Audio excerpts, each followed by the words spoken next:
महात्मा विदुर महाभारत काल के प्रसिद्ध ही विद्वान थे। वे अपनी विवेकशील और तेज बुद्धि एवं दूरदर्शिता की वजह से काफी प्रसिद्ध थे। महात्मा विदुर भी धृतराष्ट्र और पांडु की तरह ही ऋषि वेदव्यास के पुत्र थे। धृतराष्ट्र और पांडु राजकुमारी के गर्भ से हुए थे, जबकि विदुर का जन्म एक दासी के गर्भ से हुआ था। विदुर में राजत्व के सभी गुण होने के बावजूद भी दासी पुत्र होने के कारण राजा नहीं बनाए गए। ये हस्तिनापुर के महामंत्री बने। अगर आप अपने जीवन में कुछ सीखना और हासिल करना चाहते हैं तो हमारे चैनल को सब्सक्राइब करें। विदुर नीति की प्रासंगिकता। महाराज धृतराष्ट्र अपने समय में लगभग सभी विषयों पर महात्मा विदुर की राय लेते थे। इनकी इन्हीं बातों का संकलन विदुर नीति कहलाती है। महात्मा विदुर की नीतियां आज भी मानव जीवन की सफलता के लिए उतनी ही प्रासंगिक बनी हुई हैं जितनी कि तत्कालीन समय में भी। विदुर नीति में उन बातों का भी उल्लेख किया गया है जिनके चलते व्यक्ति अपने जीवन में सफल नहीं हो पाता है। यदि व्यक्ति इन आदतों को सुधार ले तो सफलता उनके कदम चूमेगी। आइए जानें मनुष्य की उन आदतों को जो सफलता में बाधक होती है। सफलता में बाधक आदतें। आलस्य। विदुर नीति के अनुसार आलस्य व्यक्ति के विकास में बहुत बड़ी बाधा होती है। जो व्यक्ति आलस्य करता है वह कभी भी अपना लक्ष्य प्राप्त नहीं कर सकता। आलसी व्यक्ति अपने हर कामों को भविष्य पर टाल देते हैं, जो कि यह उन्हीं को नुकसान पहुंचता है। इसलिए विदुर जी ने आलस्य को मनुष्य का सबसे बड़ा शत्रु बताया है। अधिक की चाह रखने वाला। विदुर नीति के अनुसार जो लोग कम मेहनत में अधिक सफलता प्राप्त करना चाहते हैं, मेहनत से जी चुराते हैं, उन्हें कभी लक्ष्य की प्राप्ति नहीं होती।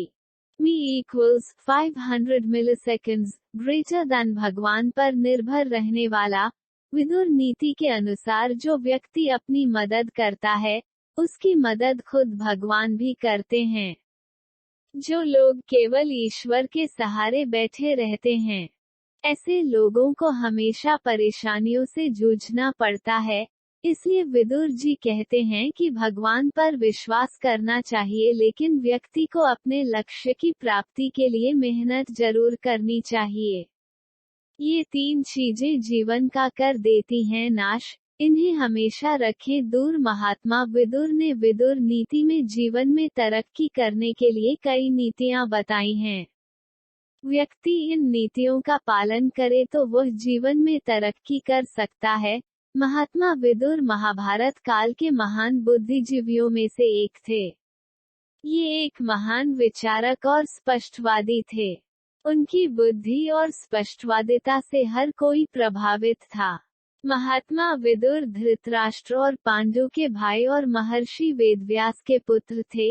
हालांकि इनका जन्म दासी के गर्भ से हुआ था।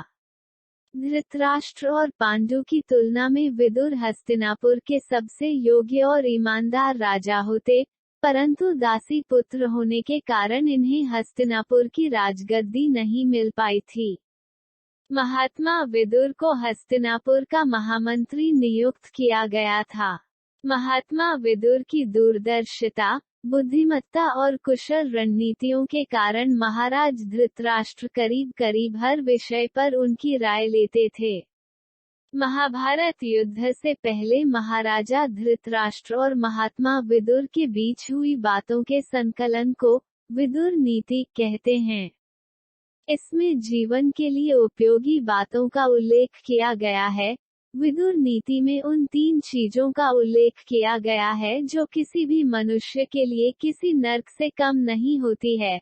विदुर नीति के अनुसार ये चीजें मनुष्य का जीवन और उनकी आत्मा का नाश कर देती हैं। E equals 500 milliseconds greater than लोभ।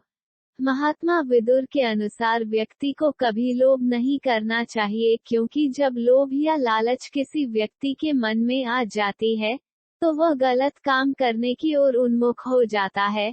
लोभी व्यक्ति अपना स्वार्थ पूरा करने के लिए किसी भी व्यक्ति को नुकसान पहुंचा सकता है। विदुर नीति के अनुसार ऐसे लोगों की आत्मा मर जाती है और इनका जीवन बर्बाद हो जाता है। काम वासना। विदुर नीति के अनुसार जिसकी काम वासना प्रबल हो जाती है, उसकी आत्मा का सर्वनाश हो जाता है। वह खुद पर से नियंत्रण खो देता है और कुछ भी गलत कर बैठता है। इसलिए मनुष्य को अपनी काम वासना पर नियंत्रण करना चाहिए। क्रोध। विदुर नीति के अनुसार क्रोध मनुष्य का सबसे बड़ा दुश्मन होता है। क्रोध में व्यक्ति अच्छे बुरे की पहचान करने की समझ खो बैठता है, इसलिए व्यक्ति को कभी क्रोध नहीं करना चाहिए। ऐसे वीडियो देखने के लिए हमारे चैनल को लाइक और सब्सक्राइब करना ना भूलें।